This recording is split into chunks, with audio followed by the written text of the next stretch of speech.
Le mariage n'est pas une affaire des petits-enfants. Le mariage est une affaire des hommes et des femmes matures. Si je peux commencer à dire, pour moi, lorsqu'on parle de mariage, je peux diviser en deux, mari et âge. Cela veut dire qu'il faut avoir de l'âge pour se marier. Il faut avoir de l'âge pour se marier. Il faut avoir la maturité. Parce que le mariage a plusieurs couleurs. La couleur que tu es en train de voir dehors, ça ne sera pas la même couleur que tu trouveras à l'intérieur. Si tu n'as pas de maturité, tu ne pourras pas résister jusqu'à accomplir la pensée de Dieu. Les hommes parlent du mariage. Mais ce soir, nous parlons du mariage selon Dieu. Lorsque je parle de secret, ce mot du latin secretus, qui veut dire une information ou un savoir qui se trouve soit caché, soit inaccessible. J'aimerais vous dire, lorsque je regarde dans les réseaux sociaux, sur YouTube, je vois des mariages où les gens se marient le matin et les après-midi ils se divorcent. Je me dis, ils ont besoin d'une information qui doit être accessible pour eux. C'est un secret. Parce que le mariage, ce n'est pas seulement un mystère, mais c'est aussi une alliance. Une alliance entre deux personnes. J'aimerais bien insister à cela. L'Église doit parler de ces choses. Parce qu'à ces temps de la fin, nous voyons des mariages, c'est vrai, une alliance entre deux personnes, mais non des sexes opposés. Voilà pourquoi Jésus va répondre, il dit, au commencement, il n'en était pas ainsi. Lorsqu'on voit les gens se marier, faire une alliance entre deux personnes, mais des mêmes sexes, on doit se poser la question, est-ce qu'au commencement était comme ça? Le mariage est un produit, si je peux dire ainsi, fabriqué par quelqu'un qu'on appelle Dieu. Voilà pourquoi nous disons que le mariage est une institution divine. Le mariage est fabriqué par quelqu'un. Je pense que lorsqu'on achète quelque chose, on doit consulter. Même on prend un produit, on veut boire, on doit consulter ces notices. Dans les notices, on nous dira comment il faut utiliser cela. Et j'aimerais dire à une personne que les notices, c'est Dieu qui l'a. Si vous voulez résister, vivre le mariage réussi et épanoui, vous devez comprendre qu'à chaque fois, vous devez consulter les concepteurs. Amen. C'est une alliance des deux sexes opposés. C'est une union d'un homme et d'une femme. J'aimerais ici dire que ce n'est pas une union d'un garçon et d'une fille. De l'homme, quelqu'un qui est mature. Parlant de l'alliance, retenez ceci. Le mariage est un contrat. Le mariage est un contrat. Parce qu'une alliance est un contrat. En hébreu, c'est le mot berit, qui veut dire engagement solennel. Voilà pourquoi je vais m'appesantir sur le mot engagement ce soir. Un engagement. C'est un contrat. Mais je pense que la Bible dit que le monde, la nature elle-même ne vous enseigne peut-être pas les choses de Dieu. Lorsque je regarde la nature, je regarde le monde, je vois qu'il y a aussi des contrats. Il y a des contrats. Il m'est arrivé un jour, et à plusieurs fois, de signer un contrat, mais c'était un contrat d'intérim. C'est moi qui décidais si je dois arrêter ou pas. Une question je me pose. Tu peux me dire que tu as 10 ans de mariage, mais est-ce que tu as fait un contrat d'intérim? Tu peux me dire que oui, j'aspire au mariage. Est-ce que tu penses à un contrat d'intérim? C'est un contrat. Il y a des contrats CDD où les gens se disent clairement que non, nous allons nous unir, mais si ça ne marche pas, chacun part. C'est déjà défini dans la tête. Mes chers amis, mes chers enfants, Si c'est défini dans votre tête, il ne faudra pas que je fasse la bénédiction ce soir.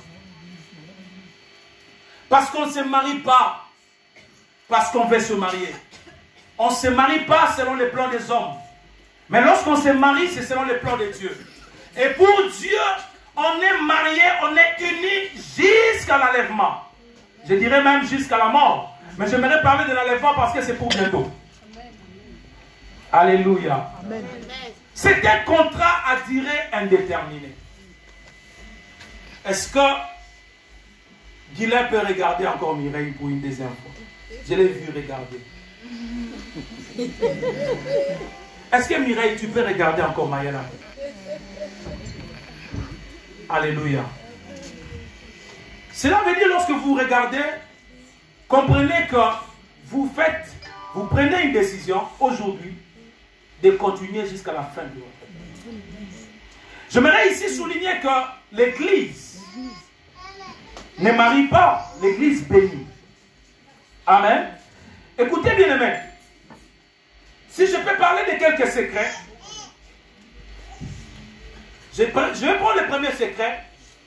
C'est seulement dans l'engagement. Lorsqu'on prend la décision de prendre cet époux en mariage, lorsqu'on prend cette épouse en mariage, c'est un engagement solennel qu'on prend. Le premier secret, je vais dire ici, c'est qu'il faut s'engager à faire de votre relation une relation permanente. C'est le travail de tous les jours. Retenez bien, lorsqu'on veut se marier, cela veut dire qu'on accepte de conjuguer les trois verbes. Quitter, s'attacher et devenir. Ces trois verbes, ce n'est pas pour seulement ce jour, mais c'est toute la vie. Toute la vie, si vous voulez réussir dans votre mariage, toute la vie, vous devez faire conjuguer le verbe quitter. Il y aura toujours des choses que vous devez quitter pour protéger votre mariage. Toute la vie, vous devez faire en sorte que vous puissiez être attaché. Le verbe est attaché. Et toute la vie, vous devez conjuguer le verbe devenir. On ne devient pas le même jour. Alléluia. Amen. Il y a des choses que tu peux découvrir dans la personne 2 ans après, 3 ans après, 10 ans après. Pensez que dans les plans de Dieu, le mariage est un CDI. Je ne parle pas de CDI des hommes où tu peux signer un CDI et un jour on te remercie. Je parle de CDI de Dieu. Alléluia. Amen. Vous êtes si calme, est-ce que vous me comprenez? Amen. Amen. Vous me faites peur. Alléluia. Amen. Jusqu'à la mort. Vous savez, bien aimé dans le Seigneur, ce monde est rempli d'infidélité. J'aimerais même dire que l'infidélité est un esprit qui guette le mariage. Faites donc gaffe et évitez cela. Alléluia. Aujourd'hui, dans ce monde, tout est devenu normal. Vous savez qu'on peut s'échanger même des hommes. On dit, toi tu prends mon homme, moi je prends ta femme après. C'est dans ce monde, dans ce temps de la fin. La Bible dit, ne vous conformez pas au siècle présent. Nous sommes enfants de Dieu. Nous devons tout faire pour le faire. J'en appelle aux personnes qui ne se sont pas mariées. Retenez cela. Toute relation que vous voulez entretenir pour vous marier, sachez que c'est un engagement et vous devez faire de cette relation une relation permanente. Vous devez comprendre que vous êtes mariés pour toujours. Quelqu'un a dit quelque chose que j'ai aimé. Il dit, si tu veux arrêter, pose-toi la question, pourquoi as-tu commencé? Il y a des gens qui ont arrêté, ça fait longtemps. Il y a des gens qui veulent arrêter. Il y a des gens qui pensent aussi qu'un jour, si ça ne va pas, je vais arrêter. Pose-toi la question, pourquoi as-tu commencé? Alléluia. J'aimerais dire aux célibataires, je libère l'onction du mariage dans votre vie. Amen, amen. J'ai dit, je libère l'onction du mariage dans votre vie. Et je ne parle pas seulement du mariage, mais d'un bon mariage. Amen. Mais écoutez ceci, évitez la précipitation. Alléluia. Amen. Évitez d'être pressé. Ne vous réveillez pas avant. Il y a un temps pour toutes choses. Alléluia. Et évitez de faire le contraire de ce que la Bible dit. Parce que les jeunes d'aujourd'hui, ils font le contraire. La Bible dit, l'homme quittera, s'attachera, et les deux deviendront. Les jeunes d'aujourd'hui, ils commencent par s'attacher. Ils deviennent, et après ils se quittent. Voilà pourquoi il y a beaucoup de déceptions. Un mariage solide, retenez bien, mes chers enfants, est basé sur la volonté de rester ensemble. La volonté de rester liés ensemble. Ça, c'est un mariage solide. Un mariage solide, ce n'est pas un mariage où il n'y aura pas de problème, c'est faux. Mon ami, c'est faux, n'est-ce pas? C'est faux. Mais vous devez avoir la volonté de rester liés ensemble. J'ai toujours dit à ma soeur, restons ensemble malgré. Alléluia. Restons ensemble malgré. Ce n'est pas qu'après ici tu commences à dire, oh, j'ai encore retrouvé une autre fille, oh, elle est plus que Mireille, oh là là, et tu commences à... Non. Tu l'as aimée malgré. Tu savais qu'elle était bois noir. C'est comme ça qu'elle restera. Elle ne va pas changer du tout. Accepte-la comme ça. Ce n'est pas que toi aussi tu dis non, mais qu'il est, c'est non, mais j'ai retrouvé. J'ai retrouvé un ex. J'ai retrouvé. Non. Sachez qu'il n'y aura jamais un homme parfait. Jamais une femme parfaite. J'ai dit jamais. Et j'ai toujours dit ceci. Si tu rencontres une femme qui sait préparer des pâtes, mais qui ne sait pas repasser des habits, tu dis, ben ok. Tu regardes dehors, tu vois une autre femme qui sait bien repasser les habits. Et qui prépare aussi bien les pâtes. Mais regarde bien. Cette femme-là ne sait pas préparer peut-être la semoule. Et tu vas encore chercher une autre qui peut faire bien. Mais celle-là, tu verras, elle peut tout faire, mais elle ne fera pas long. Jusqu'à ce que l'infidélité va continuer. Sachez que la Bible dit que l'homme est un éternel insatisfait. Je vais encore répéter cela malgré. Restons ensemble. Aujourd'hui, il y a beaucoup de gens qui sont là, qui sont des témoins. Retenez ceci. Si un jour, une idée monte sur votre tête, et vous voulez vous séparer, rassemblez tous ces gens. Si une personne manque, on ne va pas accepter. Alléluia. Amen. Et retenez que le mariage, ce n'est pas facile. Tous ceux qui ont pensé que c'était facile, ont pu divorcer. Retenez que c'est l'engagement. Ce n'est pas seulement l'homme qui fait un effort pour rester ensemble, mais les deux font un effort pour rester ensemble. C'est fini. Comme on dit à l'Iva, la pétition, il en a fort. Même n'a pas l'air les donc je peux tout faire. Non. Non. Ce n'est pas ça. Non. Ce n'est pas ça. Je peux interpréter? Pétition, il en a fort, on dit quoi en français? Elle m'a craqué, hein? Ou il m'a craqué. Amen. J'avais dit avant que le mariage changera de couleur. Et vous devez vous adapter. Alléluia. Amen. Écoutez, cette phrase, on me l'a dit il y a 13 ans passés. 13 ans, je ne sais pas. Lorsque je me mariais. Un homme de Dieu m'a dit que le mariage avait plusieurs couleurs. En l'écoutant, j'ai dit, bon, il ne sait pas ce qu'il dit. Mais dans le mariage, j'ai expérimenté des choses. Dans le mariage, elle a expérimenté des choses. Alléluia. Dans le mariage, il faut être caméléon. Des fois, il faut s'adapter aux couleurs que vous trouvez. pour réussir dans les mariages. Tous ceux qui ont réussi dans les mariages n'étaient pas des experts. Parce qu'ils se sont battus pour demeurer ensemble. Alléluia. Amen. Et des fois, nous avons des décisions égoïstes. Chaque fois que vous voulez prendre une décision, pensez aux enfants. Alléluia. Amen. Votre partenaire peut changer au fil des années.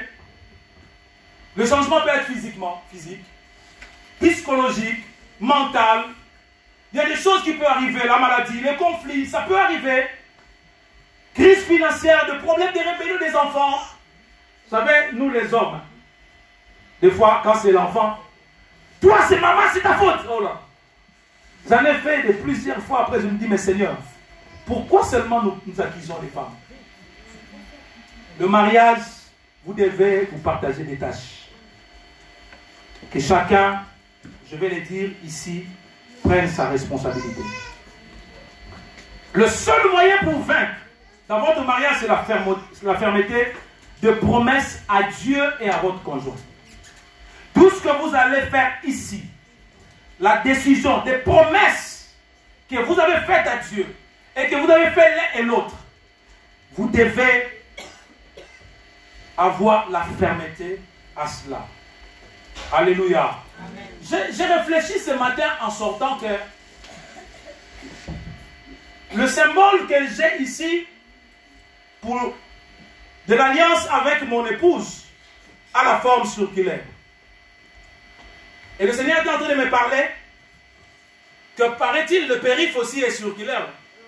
Hein papa? Mais il y a des sorties. Voilà. Mais lorsque je regarde l'alliance, je ne vois pas de sorties. La forme est circulaire. Vous ne vous comprenez pas. N'appelle pas les parents. Reste là. Tourne encore. Tu seras toujours là. Ah. Tu n'as pas à prendre les périphes. Il y a des périphes que tu prendras, tu regretteras plus tard. J'ai reçu une femme dans mon bureau un jour. Elle m'a dit, si je savais. J'ai dit, mais pourquoi tu dis ça? Il dit, j'avais un problème avec mon mari, mon ex. J'ai parlé à une copine. Et la copine m'a dit, oh, tu peux laisser, ça va faire quoi? Et aujourd'hui, je regrette. J'ai dit, tu avais pris la sortie. Deuxième secret. Vous devez vous engager à faire preuve de la fidélité. Évitez l'infidélité. Ayez une confiance mutuelle. Nous sommes dans une société où il n'y a plus de confiance. Hébreux chapitre 13, verset 4. J'aimerais lire cela. Hébreux chapitre 13, verset 4. Je suis presque à la fin. Que le mariage soit honoré de tous et le lit conjugal exempt de souillure, car Dieu jugera les impudiques et les adultères. Donc que la fidélité vous pousse à l'attachement pour devenir. Quelque part, je pense on achète le col, le bleu, des types de colle, de pâtes, bleu et blanc. Les deux pâtes là, lorsque ce n'est pas ensemble, ce n'est pas dur, ce n'est pas fort. Ce sont seulement des pâtes. Mais lorsque vous mettez ça ensemble, ça devient très dur. C'est cela le mariage. Chaque fois que vous allez penser unis, chaque fois que vous allez faire des choses unies, vous allez mettre l'argent ensemble, vous allez prier ensemble, vous serez solides. Amen. Amen. Quelqu'un comprend ces choses? Amen. Le conseil que je peux donner à Guilain, devant tout le monde, le mariage n'est pas un terrain de boxe. Quel que soit, ne fais pas de ton mariage un terrain de boxe. Parce qu'il n'y a jamais de courant à cela.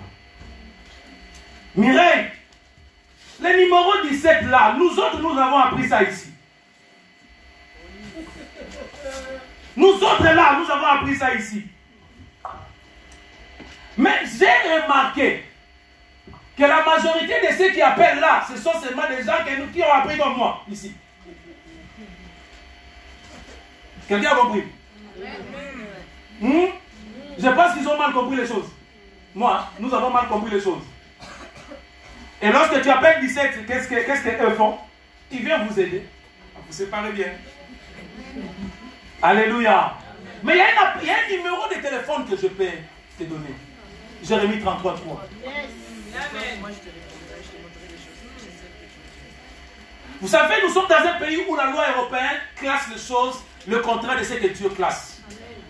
La loi européenne dit d'abord c'est la femme. Et ensuite ce sont les enfants. Et après on peut mettre les animaux, après les hommes. Mais Dieu dit les chefs c'est l'homme. D'abord c'est l'homme. Ça n'a pas changé. Comme nous on dit, nous les Camerounais, les Ivoiriens, ça n'a pas changé. Il y a quoi d'autre? Amen. Ça n'a pas ça? L'homme, la femme, les enfants et les animaux. Le dernier conseil, il faut s'engager à coopérer dans votre couple. Il y a des mariages où l'homme n'aime même pas les dialogues. Tu commences. Il y a des mariages où la femme n'aime pas les dialogues. Tu commences. Toi aussi tu commences à dire. Non. Non. Toi aussi tu commences comment? Il faut savoir décortiquer le langage de l'autre. Toi aussi c'est trop. Fais attention. Quand tu dis c'est trop là, tu la pousses loin de toi. Il faut comprendre à décoder le langage de l'autre.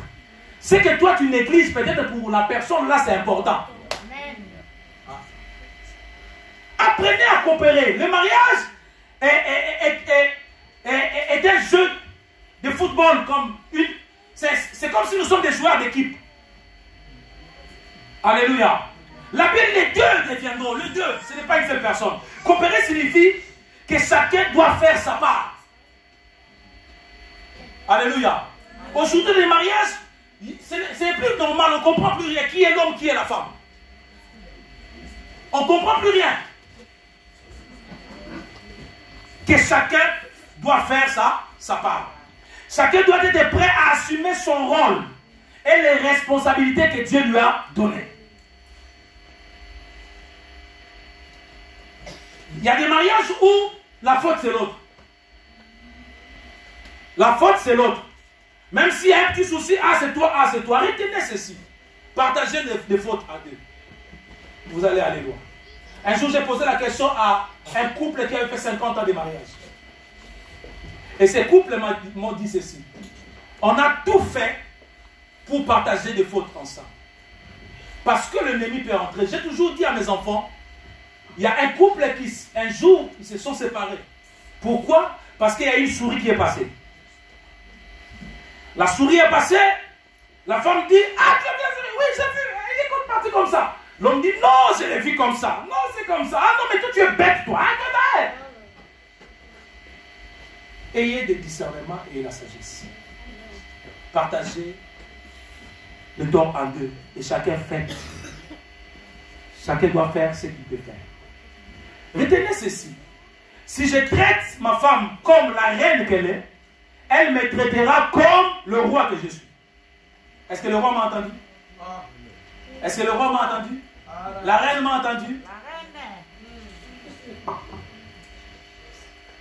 Soyez responsables.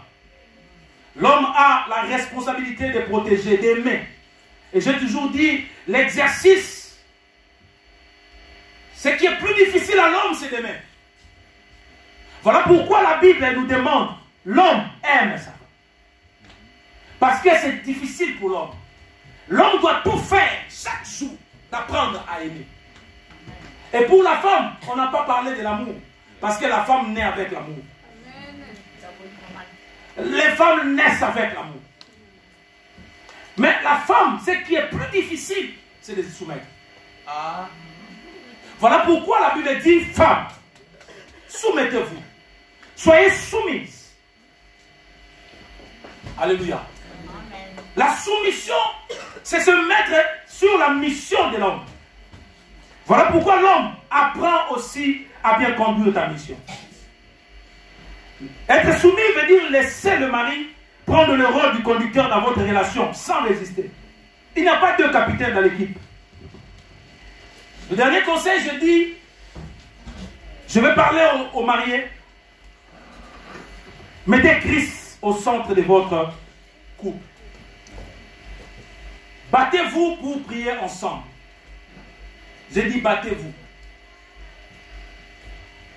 Apprenez à prendre ces comprimés que je vais vous donner là.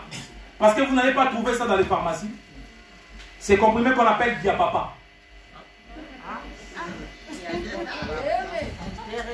Diapapa, dialogue, pardon et patience. Si vous prenez ces comprimés tous les jours, vous allez devenir vieux et vous allez bénir le Seigneur. Apprenez à dialoguer, apprenez à vous pardonner et ayez de la patience. Un petit garçon est rentré de l'écodine. Et à l'écodine, on avait enseigné sur le noces de Cana. On parlait du mariage. Et les parents posent la question au petit. Qu'est-ce qu'on vous a enseigné là-bas? Le petit dit, j'ai tout oublié. Mais c'est que j'ai retenu qu'il ne faut pas que Jésus manque dans votre mariage. Quelqu'un a compris? Et la mère dit, non, écoute, tu n'as pas retenu, donc il dit, ah, si je comprends bien, il ne faut pas seulement qu'il ne manque pas, mais il faut qu'il demeure dans le mariage. Et quand il va demeurer, votre vin sera encore plus bon. Que Dieu vous bénisse.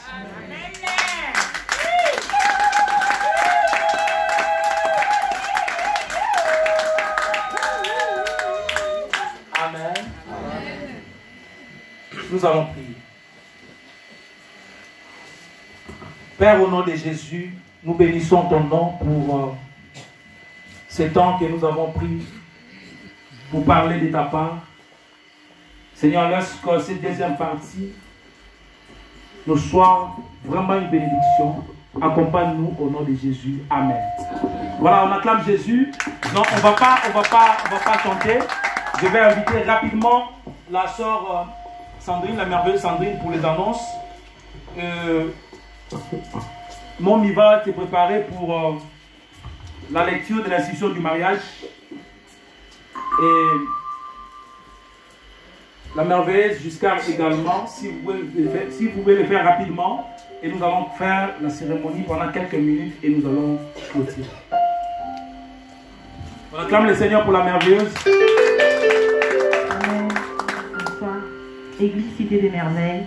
Nous sommes là chaque dimanche de 10h à 10h30 pour un culte d'adoration, ainsi que chaque mardi de 18h à 20h pour les enseignements. Nous sommes aussi là chaque jeudi de 18h à 20h pour le culte du jeudi. Donc si vous n'avez pas d'assemblée et que vous souhaitez vous réunir avec nous, vous êtes les bienvenus. Nous sommes aussi chaque soir en prière en ligne sur Facebook. Si vous avez un besoin de prière, rejoignez-nous chaque soir à 23h sur notre Facebook, Église Cité des Merveilles. Amen. Gloire à Dieu, est-ce que mon nous peut passer pour faire la lecture de l'institution du mariage? Retenez que c'est important tout ce que vous entendez. On acclame le Seigneur pour la merveilleuse.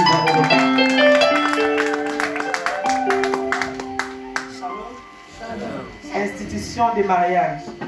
Guilain et Mireille, l'acte que vous voulez poser est une institution divine communément appelée le mariage. Le mariage est un lieu fort unissant deux personnes pour n'en faire qu'un cœur et une seule chair dans le Seigneur, conformément à Genèse 2, 24. C'est pourquoi l'homme quittera son père et sa mère et s'attachera à sa femme et ils ne feront qu'un. Ainsi, l'amour demeure un élément catalyseur, un ingrédient adoucissant et consolant doute, peine et difficultés au sein de cette union sacrée instituée par Dieu lui-même qui est amour. Que le mariage soit honoré de tous et que Dieu bénisse ces mariages au nom puissant de Jésus-Christ. Amen.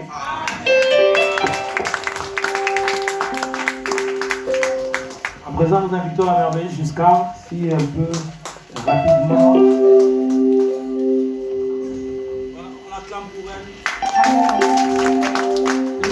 Dans le nom de notre Saint et Sauveur Jésus-Christ de Nazareth. Chers frères et chères sœurs, nous vous invitons, nous vous souhaitons les bienvenus dans le nom de notre Seigneur Jésus-Christ. Nous sommes ici réunis pour un heureux et grand événement. Un événement pas comme les autres. Cela étant un moment unique et grandiose comme tout. Dieu est l'architecte de toute œuvre parfaite, institua le mariage, ce moment solennel et passionnant. Aujourd'hui, le Seigneur nous a choisis, vous et moi, pour être témoins de l'union de notre frère, Guilhem Ayala, et notre sœur Mireille Doua. Heureux sont les amoureux, car l'amour est un don de Dieu, une bénédiction. Notre présence est aussi un témoignage devant Dieu et devant les hommes. Comme nous dit la Bible, que le mariage soit honoré de tous. Nous sommes dans la joie et nous rendons grâce à Dieu. Je vous invite à incliner nos têtes et prier et recommander toute cette cérémonie entre les mains du Seigneur Jésus-Christ. Prions. Amen. Nous acclamons le Seigneur.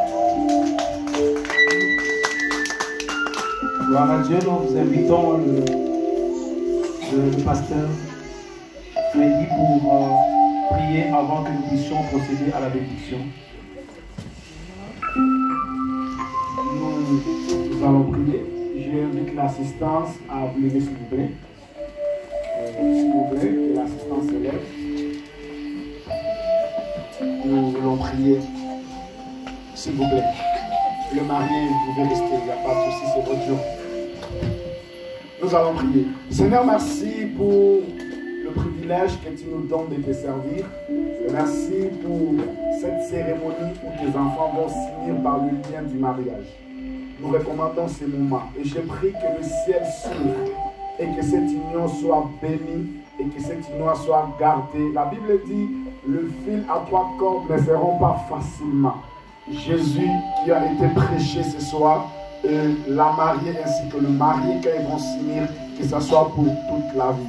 Seigneur, que ces moments soient bénis, que tout ce qui va se passer soit pour la gloire de ton nom, que le mariage soit honoré de tout et chacun de nous. Au nom de Jésus, nous avons ainsi prié. Amen. Amen. Gloire à Dieu. Nous voulons à présent inviter le bien-aimé qui vont être bénis. S'ils peuvent passer ici. Sous vos acclamations. Gloire à Dieu. Gloire à Dieu. Je ne sais pas s'il y a des personnes qui sont de la famille de la femme ici. Gloire à Dieu. Je peux poser une question?